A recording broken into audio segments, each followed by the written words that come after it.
So the CPI is the one that gets all the airtime, but the Fed is really looking at the PCE rate of inflation, and it tends to be so.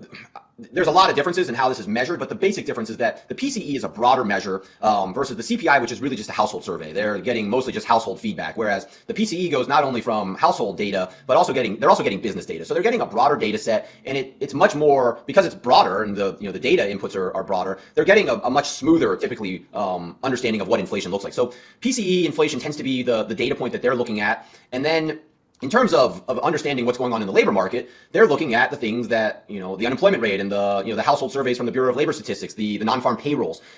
This is part of what makes the Fed's job very, very unenviable, is that all of this data is rear view mirror looking. So the Fed's trying to sort of predict the future to some degree, but they're very data dependent and they're beholden to Congress. So they can't just kind of come out and be like, hey, we think this may happen, and so this is what we're going to do. They have to look at data, and they have to say, this is what's going on with the data,